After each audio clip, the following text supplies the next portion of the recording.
got so motherfucking design on right now. Bring it down, bring it down, make it clap. I got three old guys on the block. Assalamualaikum warahmatullahi wabarakatuh. Hello everyone, with me Arya Wiranda. Here we want to present you the materials about problems in translations, especially in English to Indonesian. So we want to present you about what are the issues that happens in the translations cases. So we are from the group 6. Please enjoy it.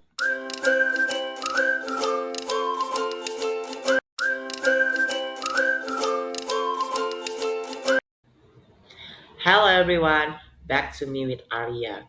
So here I want to explain you first about our order in presentation. So this is the introductions for you that you can see beside me that the translations problem is divided in four common problems according to Arnold 2008. So what are they? Well, the first one we begin to the ambiguity cases. The second one we go to the lexical and structural differences.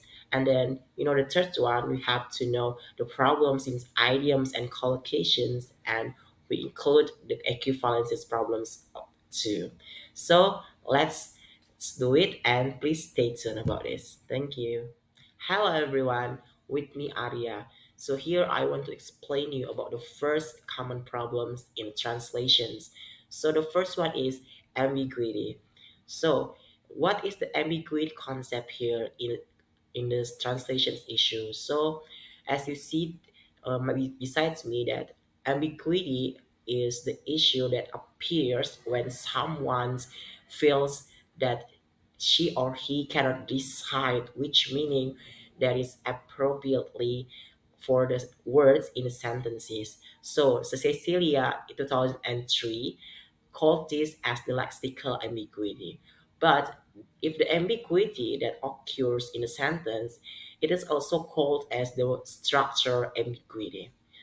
And then Nakarullah 2009 give more emphasizes in what is the ambiguity concept. So the Nakarullah 2009 state that sometimes words which are really hard to translate frequently, the small common words whose precise meaning depends heavily on the context. It means that in the ambiguity, sometimes like words in English have a multiple meaning that according to the roles or functions in the structure sentences. And then sometimes it can be like verb, noun, or adjective. It can be one word as well that we can see the term for this issue called as polysemy. And then guys, if you see the example for these ambiguity cases, you can see that if we want to use word like use, for example, then if we want to translate into Indonesian's dictionary, it will be like two interpretations. First one is kegunaan and the second one is menggunakan. So in these cases, sometimes it makes problems to English learner to interpret appropriately what is the meaning of use actually, because it can be like kegunaan as a noun or kata benda, or we can say use as the menggunakan this function of verb. But what can we interpret it appropriately for this? So in this issue, the main solution is the English learner should have master like word class concept and context. So if we want to interpret something based on the appropriate word class or the functions and in the sentence structure, we have to know first like we want to use in the sentence that functions as the verb, like I used my computers. So I used here use as the verb. So the correct translate in the used word is menggunakan, because use in that sentence means as a verb. But if we use the word used in the sentence like the use of computers, it means that the use here interpreted as the kegunaan in Indonesia. So kegunaan as the noun. So if it can be concluded that we have to master first the concept of word class and the context in the sentence structure, so we can know appropriately and we can interpret and translate appropriately, which is the correct meaning in the sentence structure of the particular words. Okay, that's all about ambiguity. Hope you can understand. Okay, we go to the next issue will be lexical and structural differences. Thank you. Well, hello everyone. Welcome back. I'm here. I want to continue the explanation of the second problems in translations. As you see in the slides, that the second problems in translation is including the structural and lexical differences. So, what it means, the structural and lexical differences, it means that the problems occurs in the search of the differences between the language itself. It means that we have to know the characteristic of language because Indonesian and English language are different in structure and lexical meaning in the words. So we have to know the structure and lexical differences problem. So as you see in the slide that there are so many kind of lexical and structural differences problems. So we gonna start in the first one is damido in English.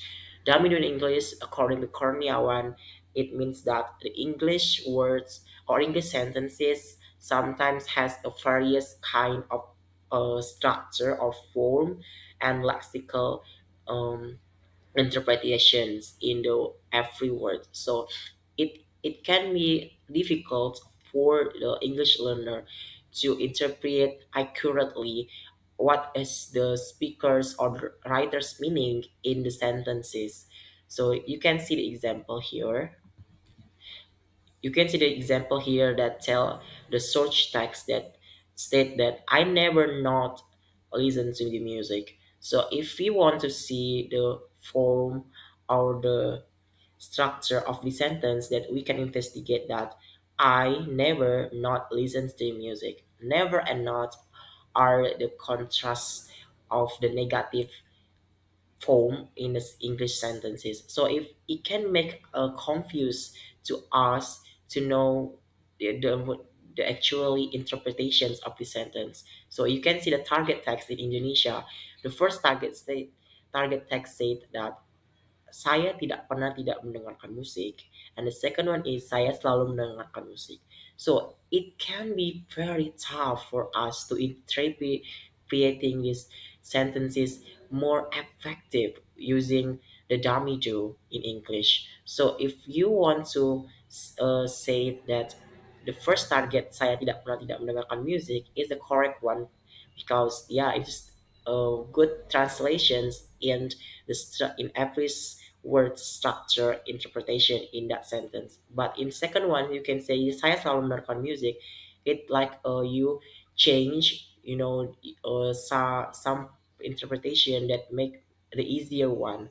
So in these cases, two target text is not both of them are not wrong interpretations, but if we use it in the Indonesian culture, that the first target text, which is the number one, is not effective interpretation because it makes confusing to the readers or the listeners to understand that because I never not listen to the music, never and not are contrast are the negative forms in English. So if the concept of damido here, we can change the negative and negative into the positive using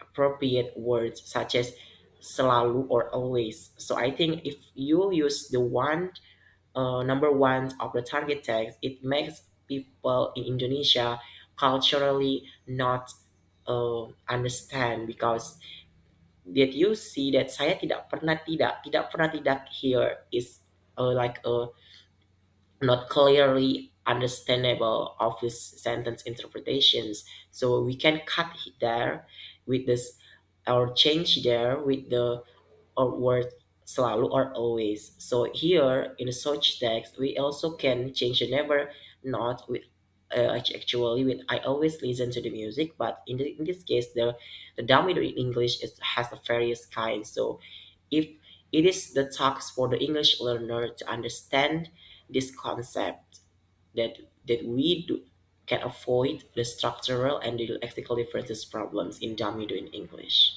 So we go to the next one is about the time information intensities.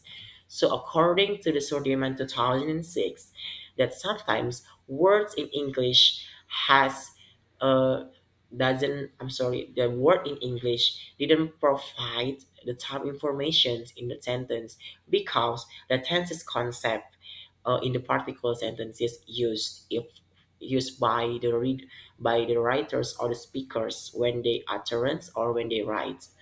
It's very important for us, to master in tenses in English because the tense in English refers so many time information that we can know it accurately what the speakers mean for these cases. That you can see the example like for the search text said he didn't get the joke, of course. Now, in these cases, that the sentences doesn't provide the time informations, but how can we interpret it as the past tense? Now, for this sentence, the use of didn't indicates the past form. So, in a translation, sometimes we cannot translate it with the other outside context, outside elements of the sentences because there is no some information. So sometimes in the translations tools or the translations indicators, we do not translate the time information. We do not add adding information, some time informations outside the sentence structure. As you can see in the first target text that translate like tentu saja dia tidak menangkap maksud dari lelucon itu. It's a very like rare for us because the time informations doesn't provide in that sentence. So the translations in Indonesia also like that. So it's very like a confusing.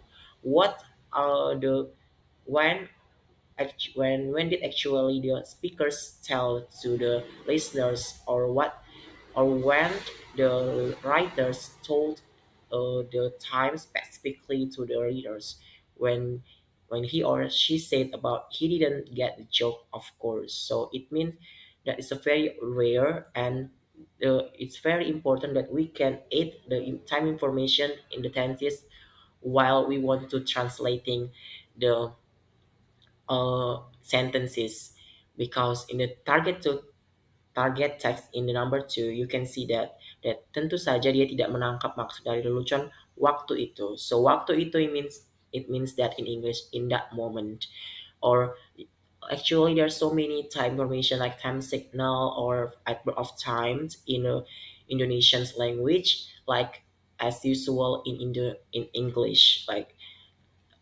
kemarin or yesterday, sometimes like ago or lalu. It you can add it if you do not meet the sentence which is not provided with the time information clearly.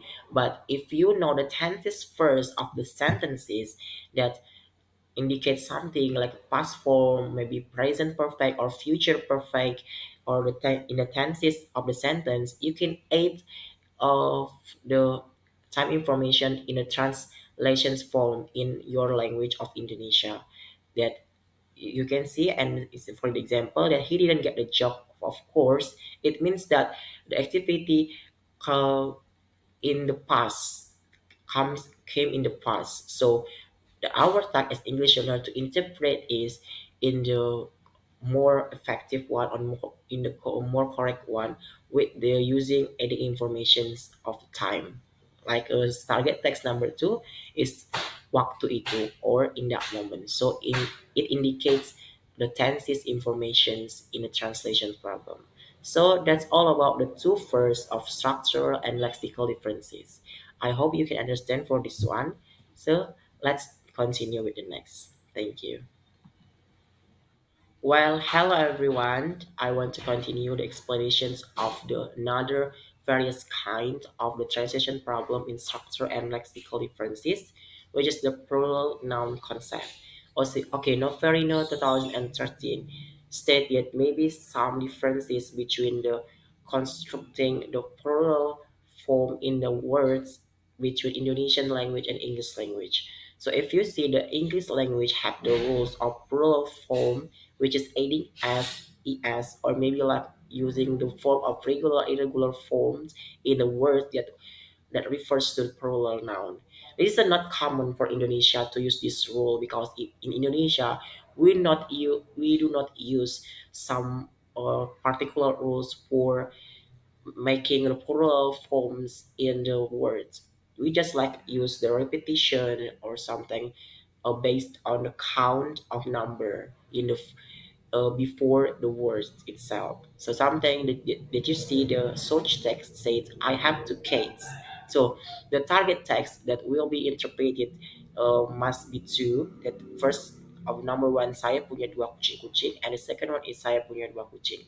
So if you see the effective sentences that will be understood by the readers or the listeners for this issue will be number two because saya punya dua kucing, it means that it's more effective to the cultural, based on the cultural interpretations of Indonesian's rules. Because cats here is the plural forms of English, which which shows the quantity more than one.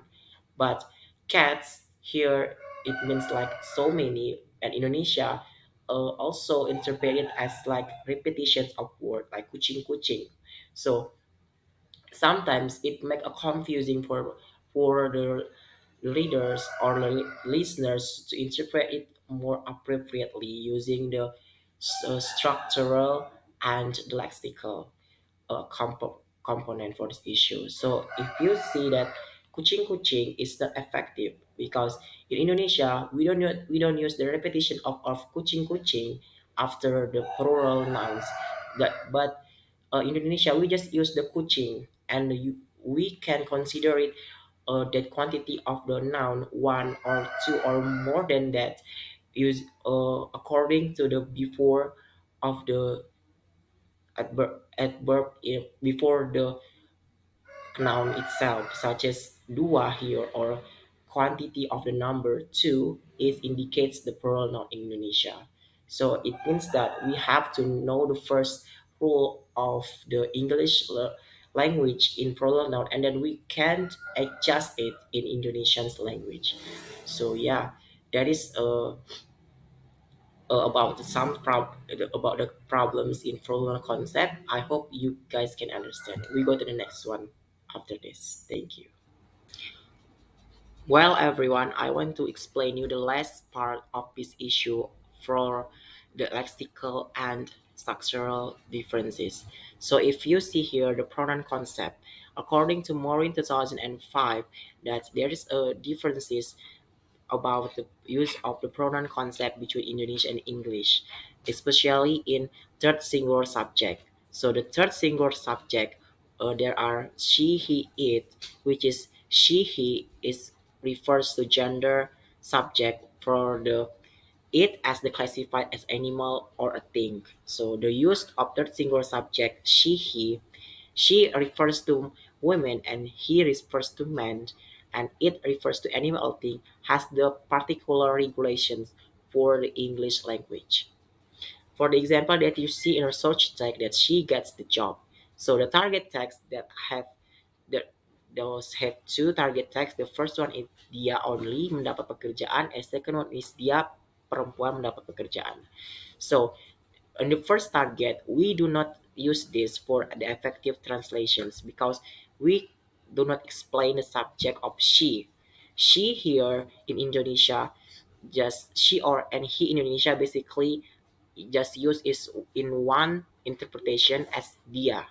Dia here is the subject of for he and she in Indonesia. So if we want to use the more interpretation on translations in this concept of pronoun, we have to put another explanations, a little bit explanation after the interpretation of dia, because the search text use she, so we have to use another explanation to understand the readers or the listeners that dia that should act like perempuan after dia, and you can interpret another element of words after that, like mendapat pekerjaan, that does it.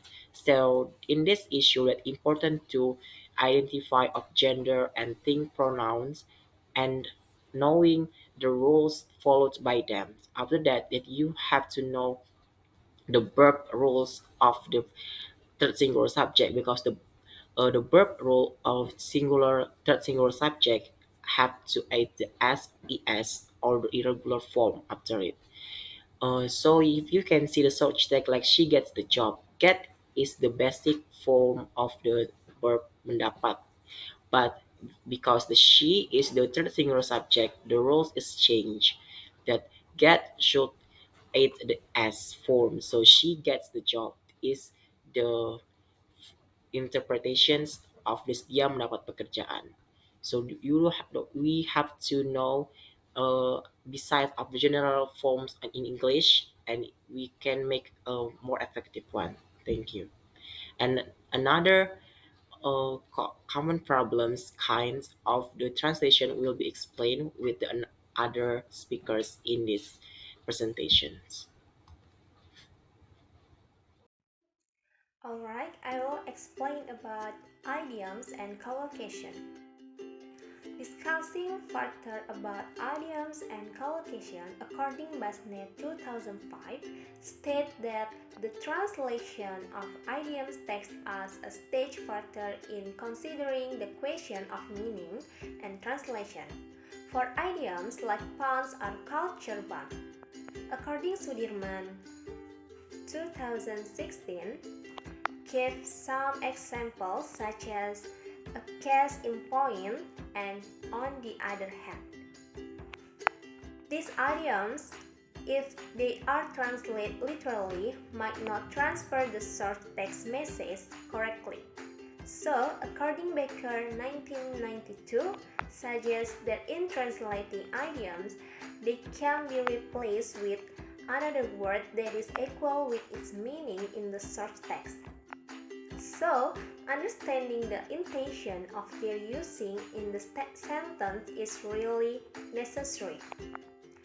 A case in point can be translated into contohnya or misalnya in Indonesia language, while on the other hand can be translated into sebaliknya in Indonesia language. Alright, that's all my explanation. Thank you very much. Okay, I will explain about equivalency issue, about the attempt to find equivalencies. Catford 1965 state that lexically, equivalence occurs when the lexis of source text can be replaced by the lexis of the target text without the replacement of grammar. Sentence structure in English and Indonesian language are quite similar, where acceptable sentence should contain subject or noun and predicate or verb. But the problem is a text. There are various types of sentence such as simple sentence, complex sentence, and complex compound sentence. A sentence might contain preposition, articles, adverb of sentence might contain adverb of time and place and many more. The absences of the verb be and articles to be translated come up as the problem as what Handler 2012 found in his research. The problem may also come when someone who translates the text really on what inserted in the translation tool one used to find the meaning of the word, without considering whether the result of translation will sound natural or not. I think enough explanation. Thank you so much.